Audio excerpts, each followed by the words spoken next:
जाने वाला हूँ हमारी क्लास 11 की हॉर्नबिल बुक की chapter 2 we are not afraid to die if we can all be together को। इसके ऑथर हैं Gordon Cook and Alan East. तो इस चैप्टर में सबसे पहले ऑथर ने एक इंट्रोडक्शन दिया है जिसमें वो बताते हैं कि ये टाइम था जुलाई 1976 का, जिनमें ऑथर, उनकी वाइफ मैरी, उनका जो बेटा था जॉनथन जो 6 साल का था और उनकी डॉटर जो थी सुजैन जो 7 साल की थी, वो सभी एक सी वॉयज पे निकलते हैं प्लायमाउथ इंग्लैंड से, और वो डुप्लीकेट करना चाहते थे कैप्टन जेम्स कुक की जर्नी को जो कि उन्होंने 200 साल पहले पूरी की थी, जिसमें उन्होंने पूरी वर्ल्ड का एक चक्कर लगाया था अपनी बोट में। इसमें जो मेन कैरेक्टर हैं वो 37 ईयर ओल्ड एक बिजनेसमैन थे जिनका हमेशा एक सपना था कि वो कैप्टन जेम्स कुक की जर्नी को रिपीट कर सकें, और वो पिछले 16 सालों से अपने फ्री टाइम में अपने जो स्किल्स थी एक सी वॉयज से रिलेटेड उन्हें डेवलप करने में लगाए थे। उनकी जो बोट थी उसका नाम था वेव वॉकर जो कि एक 23 मीटर्स वाइड बोट थी,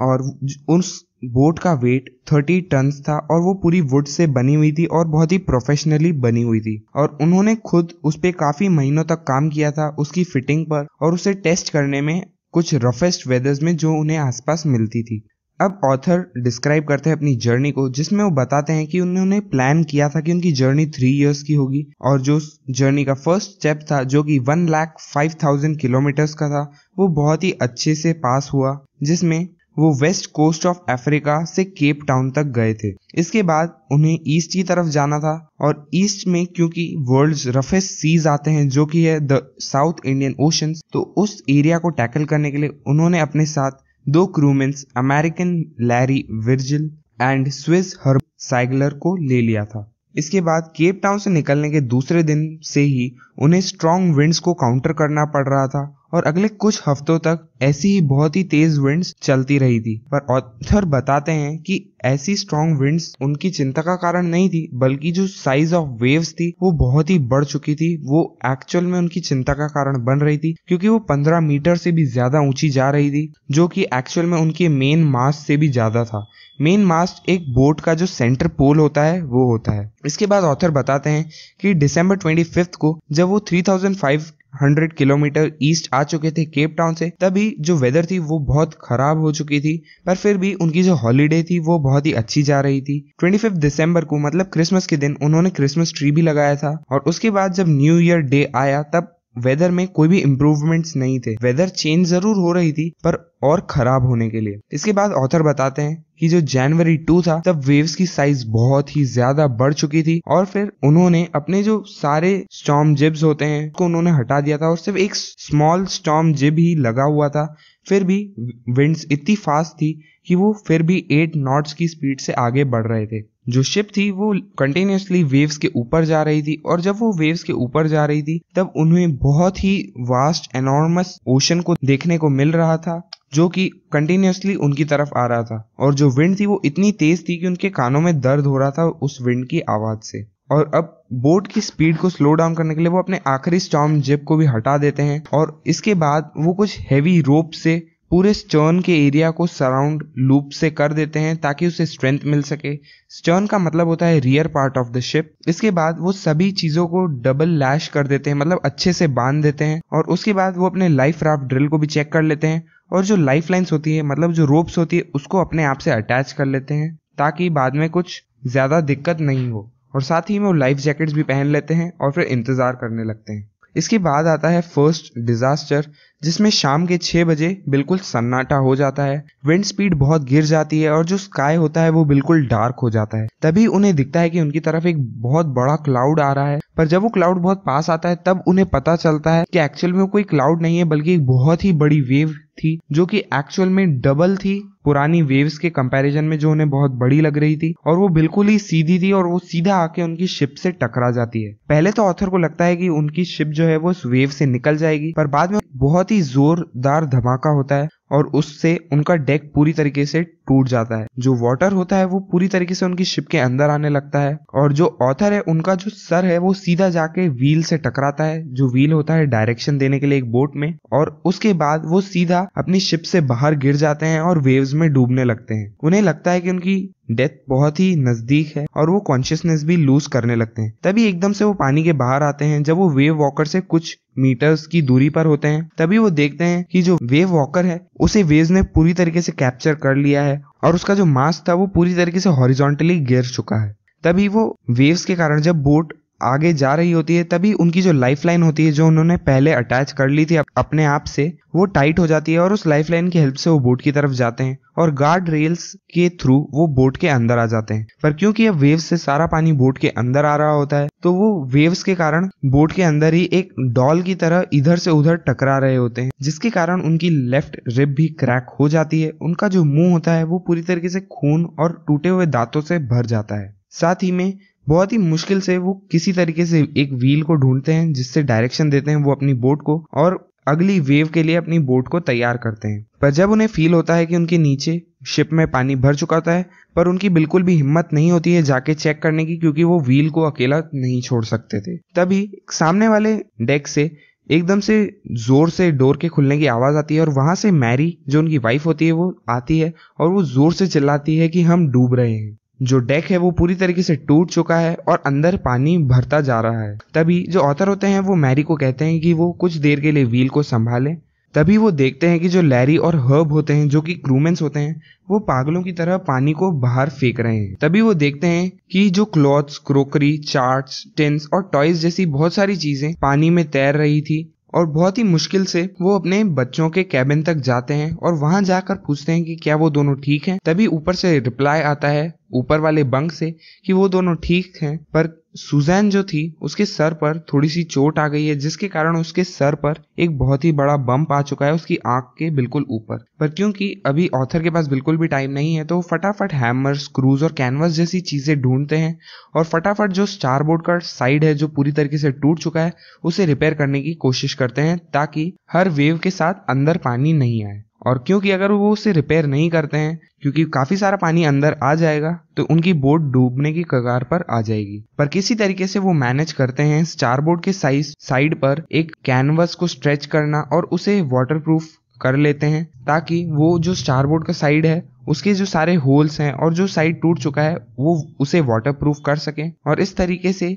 वो काफी सारा पानी अंदर आने से रोक लेते हैं। पर उसके बाद जो मेन प्रॉब्लम आती है वो है हैंड पंप्स की, जो कि ब्लॉक हो जाते हैं आसपास मलबे के कारण और जो उनका इलेक्ट्रिक पंप होता है वो शॉर्ट सर्किट हो जाता है पानी के कारण। अब जो वाटर लेवल है शिप के अंदर वो बहुत ही बढ़ता जा रहा है अलार्मिंग रेट से और तभी उन्हें याद आता है कि उनके पास 2 स्पेयर पंप्स भी है। तब वो उन्हें लेने जाते हैं तो वो देखते हैं कि उनके जो दोनों स्पेयर पंप्स हैं वो पूरी तरीके से पानी के कारण टूट चुके हैं और साथ ही में उनके जो सेल्स, जिब्स और जो मेन एंकर था वो भी डिस्ट्रॉय हो चुके हैं। इसके बाद उन्हें याद आता है कि चार्ट रूम के फ्लोर पर उन्होंने एक इलेक्ट्रिक पंप भी रख रखा है तो वो फटाफट उसे कनेक्ट करते हैं एक आउट पाइप से और फिर वो देखते हैं कि वो एक्चुअल में काम कर जाता है और वो इसके लिए बहुत ही थैंकफुल होते हैं। इसके बाद जो रात होती है वो बहुत ही मुश्किल से निकलती है, वो बिल्कुल एंडलेस लग रही होती है उन्हें। वो बहुत ही ठंड का टाइम होता है और वो पूरी रात पानी को बाहर फेंकने में ही लगा देते हैं और साथ ही में वो पूरी रात मेडे कॉल्स पर रिप्लाईज को गेन करने की कोशिश करते हैं। पर क्योंकि वो एक बहुत ही रिमोट एरिया में होते हैं, मतलब उनके आसपास कोई भी नहीं होता है, वो बहुत ही रिमोट कॉर्नर में वर्ल्ड के, तो उन्हें कोई सरप्राइज नहीं होता है कि उन्हें कोई भी रिप्लाई नहीं मिल रहा है मेडे कॉल्स का। मेडे कॉल्स का मतलब होता है कि जब कोई शिप किसी प्रॉब्लम में फंस जाती है तो वो हेल्प के लिए दूसरी शिप्स को अप्रोच करने के लिए मेडे कॉल्स देते हैं। साथ ही में जो सुजैन थी उसके सर पर एक बम्प आ गया था, वो काफी ज्यादा बड़ा हो चुका था और उसकी आईज जो थी वो पूरी तरीके से ब्लैक हो गई थी। साथ ही में उसके हाथ पर एक बहुत ही डीप कट भी था। जब ऑथर पूछते हैं कि उन्होंने उस कट के बारे में उन्हें पहले क्यों नहीं बताया तो वो कहती हैं कि वो उन्हें उस टाइम पर जब इतना सब कुछ चल रहा था तब वो उन्हें और ज्यादा परेशान नहीं करना चाहती थी जब वो उनकी जान बचा रहे थे। अब टाइम आता है जनवरी 3 का, सुबह का टाइम होता है। जो पंप्स होते हैं उनके कारण जो वाटर लेवल था शिप के अंदर वो कंट्रोल के अंदर आ जाता है और साथ ही में उन लोगों को थोड़ी देर रेस्ट करने को भी मिल जाता है। तभी वो देखते हैं कि जो वाटर लाइन है उसके आसपास एक बहुत बड़ा लीक होता है। जब वो उसे चेक करते हैं तो उन्हें पता पड़ता है कि जो मेन फ्रेम होता है उनकी बोट का वो पूरी तरीके से डिस्ट्रॉय हो चुका है और जो उनका पूरा स्टारबोर्ड का सेक्शन है वो सिर्फ कुछ कवर्ड पार्टीशंस के ऊपर ही टिका हुआ है। उसके बाद अब उस इंसिडेंट के 15 आवर्स के बाद जो वेव वॉकर होती है अब वो इतने अच्छे से नहीं चल पा रही होती क्योंकि वो काफी ज्यादा डिस्ट्रॉय हो चुकी होती है और अब ऑथर कहते हैं कि अब वो ऑस्ट्रेलिया तक तो नहीं पहुंच पाएंगे। इसीलिए वो अपने चार्ट्स को चेक करते हैं और कैलकुलेट करते हैं कि वहां पर आसपास कुछ 100 किलोमीटर दूर कुछ छोटे छोटे 2 आइलैंड्स होते हैं, जिनमें से एक था एल एम्स्टरडैम जो कि एक फ्रेंच साइंटिफिक बेस है। पर जो मेन चैलेंज था उनके लिए, क्योंकि इतने वाइड और वास्ट ओशन में उन्हें एक छोटा सा आइलैंड ढूंढना था जो कि उनके लिए एक बहुत ही बड़ा चैलेंज था। और साथ ही में जो उनका ऑक्सिलरी इंजन था वो भी इस वेव के कारण बंद हो चुका था। अब टाइम आता है जनवरी 4 का और उस वेव को हिट किए हुए 36 आवर हो जाते हैं। तभी से वो पूरे टाइम कंटिन्यूअसली पानी को ही बाहर फेंक रहे होते हैं और अब उनके बोट में सिर्फ कुछ सेंटीमीटर्स का ही पानी बचा होता है। पर अब वो कोई भी सेल नहीं लगाते हैं अपने शिप के ऊपर, क्योंकि वो जानते हैं क्योंकि अगर वो एक सेल लगाएंगे तो उसके कारण जो प्रेशर क्रिएट होगा बोट पर, वो जो उनके मेन मास्ट वो सीधा उनके हल के पार्ट को बाहर की तरफ तोड़ देगा। इसीलिए वो सिर्फ एक छोटा सा स्टॉर्म जिब ही लगाते हैं आगे की तरफ बढ़ने के लिए। साथ ही में इतने टाइम के बाद मैरी को कुछ कॉर्न्ड बीफ और क्रैकर बिस्किट्स मिलते हैं और वो ऑलमोस्ट 2 दिन में पहली बार कुछ खा रहे होते हैं। पर ये रिलैक्सेशन का जो टाइम था वो बहुत ही छोटा था, क्योंकि शाम के 4 बजे फिर से ब्लैक क्लाउड्स आने लग जाते हैं और फिर उसके कुछ ही घंटों बाद जो विंड स्पीड है वो फिर 40 नॉट्स तक आ जाती है, जो कि बहुत ही फास्ट विंड्स होती हैं। और जो सी था उसकी जो वेव्स थी वो फिर ऊंची होने लग जाती है और जो वेदर थी वो अगले दिन तक और खराब होने लग जाती है। अब टाइम आता है जनवरी 5 का, जब उनकी सिचुएशन बिल्कुल होपलेस हो जाती है। उस टाइम पर जो ऑथर होते हैं वो अपने चिल्ड्रंस के पास जाते हैं। तभी जोनाथन उनसे पूछते हैं कि क्या हम मरने वाले हैं। तभी जो ऑथर होते हैं वो उन्हें अश्योर करते हैं कि ऐसा कुछ नहीं होगा। पर तभी जोनाथन कहते हैं कि उन्हें कोई डर नहीं है मरने का, क्योंकि वो उनके अपनी मम्मी और अपनी बहन के साथ, जिसे वो कहते हैं we aren't afraid of dying if we can all be together, you and mummy, Sue and I. Author जब ये सुनते हैं तब उनके पास कोई वर्ड्स नहीं होते हैं बोलने के लिए। साथ ही में वो बहुत ही डिटरमाइंड हो जाते हैं उस सी से फाइट करने के लिए और वो सीधा जाते हैं स्टारबोर्ड साइड पर, जो कि काफी वीक हो जाता है, तो उसे वो प्रोटेक्ट करने की कोशिश करते हैं। साथ ही में वो इम्प्रोवाइज सी एंकर्स को यूज करते हैं और कुछ हैवी नायलॉन रोप्स को यूज करते हैं, कुछ 22 litres plastic barrels of paraffin के साथ आगे आने वाली वेव्स को स्टॉप करने के लिए। उसी दिन शाम को वो अपनी वाइफ मैरी के साथ बैठे होते हैं और वो साथ में हाथ पकड़कर बैठे होते हैं, क्योंकि जो मोशन ऑफ वेव्स था उसके साथ पानी हर वेव के साथ अंदर आता जा रहा था और उन दोनों को लग रहा था कि उनका अंत अब काफी करीब है। पर जो वेव वॉकर होती है वो स्टॉर्म से निकल जाती है और अगले दिन जनवरी 6 को जो विंड स्पीड होती है वो भी धीरे होने लग जाती है। और जो ऑथर होते हैं फिर वो चार्ट रूम में जाते हैं और विंड स्पीड्स को कैलकुलेट करते हैं और इस हिसाब से वो कैलकुलेट करते हैं अपनी पोजीशन को और वो कुछ डिटरमाइन करते हैं कि वो कुछ 1,50,000 किलोमीटर वाइड ओशन में सिर्फ एक 65 किलोमीटर वाइड आइलैंड को ढूंढ रहे होते हैं। तभी जब वो ये सब काम कर रहे होते हैं तभी उनकी बेटी सुजैन उस रूम में आती है। उनके जो सर पर जो चोट लगी थी वो काफी ज्यादा बुरी तरीके से सूज चुकी होती है और उनकी जो आंखें होती है वो बहुत ही छोटी हो चुकी होती है उस बम्प के कारण जो सुजैन के सर पर था। और इस हालत में भी सुजैन अपने पापा को एक कार्ड देती है जिसमें कुछ कैरिकेचर्स बने होते हैं उनके और उनकी वाइफ मैरी के, और सुजैन कहती है कि इसमें कुछ फनी पीपल हैं और इन्हें देखकर मुझे तो बहुत हंसी आई है, क्या आप भी इसे देखकर हंस रहे हो। साथ ही में अंदर एक मैसेज होता है कि वो उन दोनों को काफी प्यार करती है और वो उन्हें थैंक्स कहना चाहती है और वो ये भी उसमें लिखती है कि उन्हें हमेशा बेस्ट के लिए ही होप करना चाहिए और किसी तरीके से वो इस सिचुएशन से बाहर निकल जाएंगे। तभी जो ऑथर होते हैं वो अपने कैलकुलेशंस को चेक करते हैं, फिर उसे रीचेक करते हैं और उस टाइम पर इन सभी कैलकुलेशंस को करते टाइम वो अपने स्पेयर कंपास को यूज कर रहे होते हैं, क्योंकि उनका जो मेन कंपास होता है वो खो गया होता है और उनका जो स्पेयर कंपास होता है वो भी मैग्नेटिकली करेक्ट नहीं किया हुआ होता है। साथ ही में वो वेस्टर्ली करंट्स के साथ जाने के लिए डिसाइड करते हैं इंडियन ओशंस में और दिन के कुछ करीब 2 बज रहे होते हैं। तभी वो लैरी के पास जाते हैं और कहते हैं कि वो अपने शिप को 185 डिग्रीज पर टर्न कर दें और अगर वो लकी हुए तो वो शाम के 5 बजे तक कुछ आइलैंड्स को देख पाएंगे। तभी जो ऑथर होते हैं वो काफी उदास होते हैं और वो अपने बंक पर जाकर लेट जाते हैं और अमेजिंगली उन्हें उस टाइम पर नींद आ जाती और सीधा वो उठते हैं शाम के 6 बजे और अब उन्हें लगता है कि क्योंकि उन्हें तो लग रहा था कि वो 5 बजे तक आइलैंड्स पर पहुंच जाएंगे, तो उन्हें लगता है कि उन्होंने शायद उन आइलैंड्स को पीछे ही छोड़ दिया होगा। पर तभी उनका जो बेटा होता है जॉनथन, वो उनके बंक पर आता है और कहता है कि क्या मैं आपको गले लगा सकता हूँ। और सूजन उसी टाइम उसके पीछे खड़ी होती है। तभी ऑथर होता है, वो उनसे पूछता है कि वो उसे गले क्यों लगाना चाहता है। तभी जॉनथन कंटिन्यू करता है, क्योंकि वो कहता है कि आप इस वर्ल्ड के बेस्ट डैडी हो और बेस्ट कैप्टन हो इस वर्ल्ड के। तभी जो ऑथर होते हैं वो जॉनथन को कहते हैं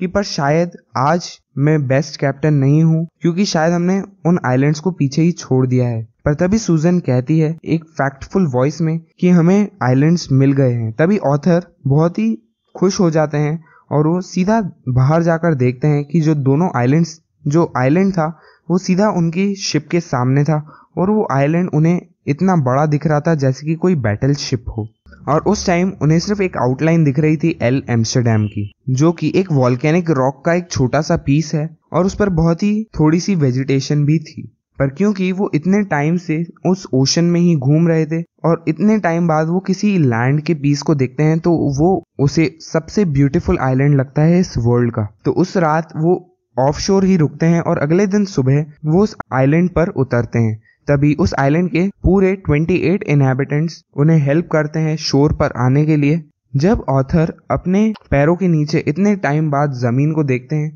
तो उनके जो थॉट्स थे वो पूरी तरीके से लैरी हर्ब से भर जाते हैं, और वो उनके बारे में सोचते हैं कि ऐसी सिचुएशंस में भी, ऐसी स्ट्रेसफुल सिचुएशंस में भी वो इतने चीयरफुल और ऑप्टिमिस्टिक रहे। उनकी जो वाइफ थी, उन्होंने उन क्रूशियल आवर्स में जब वेव ने हिट किया था तब पूरे टाइम व्हील को संभाला, और साथ ही में सबसे ज्यादा वो सोचते हैं अपनी बेटी के बारे में, जो कि एक 7 साल की लड़की थी, और उन्होंने इसलिए अपनी चोट के बारे में अपने पापा को नहीं बताया क्योंकि वो परेशान हो जाते हैं ऐसे टाइम में। और साथ ही में वो अपने बेटे जो कि 6 साल का था जॉनथन, उसके बारे में भी सोचते हैं, क्योंकि वो एक ऐसा लड़का था जो उस टाइम पर उन्हें कहता है कि उन्हें मरने का भी कोई डर नहीं है। साथ ही में ऑथर ये भी बताते हैं कि जो उनकी बेटी थी, उनके सर पर जो इंजरी थी उसे ठीक होने में 6 छोटे ऑपरेशंस लगते हैं, जिससे वो रेकरिंग ब्लड क्लॉट को हटाते हैं उनके स्कल और उनकी स्किन के बीच में। तो इसी के साथ खत्म होता है ये chapter we are not afraid to die if we all can be together.